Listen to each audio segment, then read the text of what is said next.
When I was about 11 years old, overriding the advice and anger of Mayor Peter Flaherty of the city of Pittsburgh, a counselor for the University of Pittsburgh named Penny insisted on taking me to the Broadway musical Hair.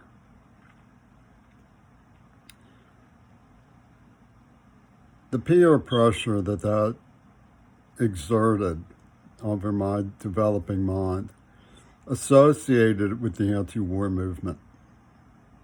This was very experimental as an educational process.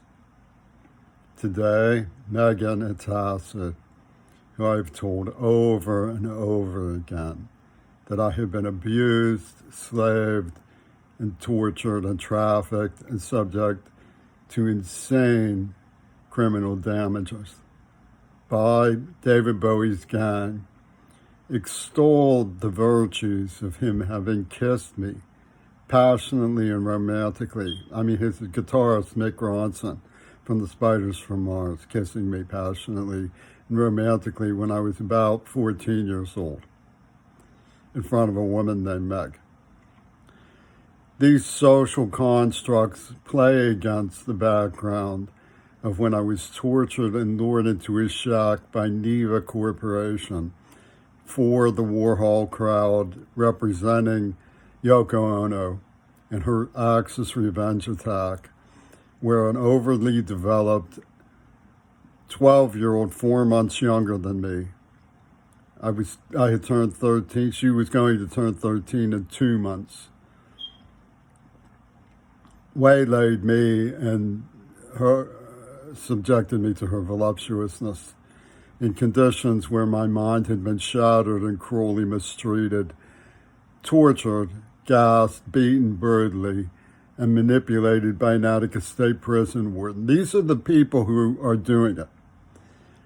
And they are trying to sell the idea that enforcement of a code of honor that Seattle calls by other names than Licky Chop's snuff film sadism, who killed Circe Kennedy. I'll show you a card I got from Courtney Kennedy. It's right here, about the death of Circe. Licky Chop sadism, when I wrote back to them, it was pursued by the gangsters responsible and delivered with a hush-hush call of where 2 more Kennedys' dead bodies could be found. These Licky Chop sadists were told over and over again that there's evidence that AIDS was an attack, and they prefer to work with the people who did it. It's extremely mysterious that the mysteriousness of the way that I have been isolated in a Twilight Zone ordeal by these high command so-called artists would choose me for one thing.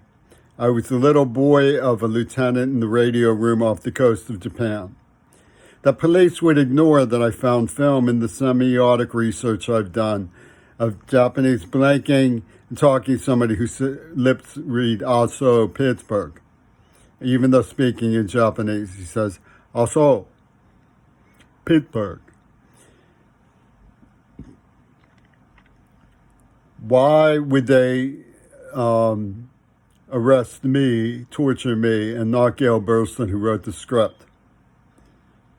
Why would they be challenging me that I wanted to be pedophile? That's what the psychiatric services who banned me from UW-Washington are saying through legal representation in the social services, that I wanted to be pedophile. And that I won't man up. And they're saying if I don't man up, they will punish me with even greater gravity than Parkinson's, diabetes, chemical castration, the murder of my friends, the torture of my body and soul, and the rape of my deaf advocate who managed to get me sign language enough that I could go back to school where I'm an alumnus of Phi Theta Kappa, despite these people's claim that I would only fail and that I was a troublemaker. And the whole thing goes back to Robert Fripp and his introduction to me of Pierre Elliott, a friend of Gurdjieff during the occupation of Paris. I always wondered, how is it that he survived the occupation of Paris? Nobody I know would have survived it. He was a tormentor, a soul tormentor, helping the Gestapo, that Gurdjieff. And he was introduced to the nuncio, whose Fayoum is compared not only to Woodstock, but is credited with being the birthplace of fascism. He was Mussolini's mentor from World War I, that's the nuncio. They met through Diaghilev, a Russian ballet artist whose adjuvants were friends of Mick Jagger, Jacqueline Kennedy, and inspired David Bowie's Ziggy Stardust. They were friends of Brando and the whole Hitler-Reagan entourage. And they have me in isolation, pitting me against John Lennon's Enigma, because Yoko Ono came up with the cruelest thing Gurdjieff's psychotics ever managed to make up. The idea that I was to blame for Hiroshima because I could have saved John Lennon. And the police are actively engaged in protecting this racket because they want to see it pulled off. It's a Twilight Zone spectacle. Double fantasy meant it's encrypted in the cinema semiotics.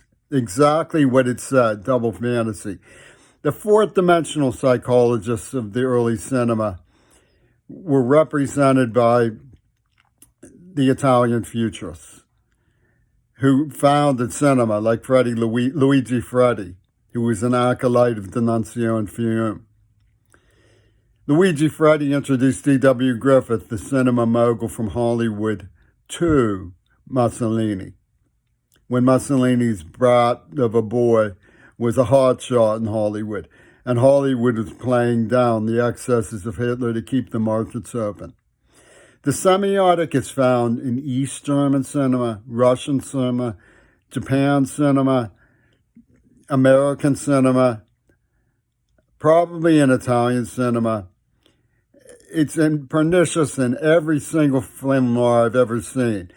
It's a symbolic story that has four basic elements. The rescue of Adolf Hitler, two virgins, pussy ball or moral ball, clocked to the AIDS attack, the assassination of JFK as a comeuppance for Hiroshima, and the Houdini of John Lennon.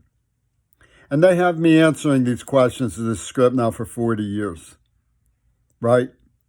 Who were these people? They were from Star Trek. One of them, Melvin Belly, appeared on Star Trek and beamed down from Star Trek to represent Jack Ruby, as George Takei was involved with John Wayne and the plan to frame Oswald. Melvin Belly was the lawyer for Hermann Goring, the number 2 man's widow.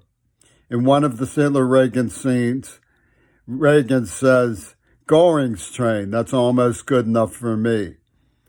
That understates that only Hitler is good enough for Reagan. And it has in it, you can see it, Reagan sitting next to a swastika, which is under the U.S. where it says "Rather Us," and there's a bust of Hitler, and he's next to Errol Flynn, who met with Hitler and lived with Houdini. They called it Casper, Lazarus, and the Walrus. And they've made sure that everybody knows that if they go along with the Beatles will go along with them. And if they don't go along with the Beatles, they're up against the Thule Society's most dangerous Gestapo mystics. I'm dealing with the criminally insane.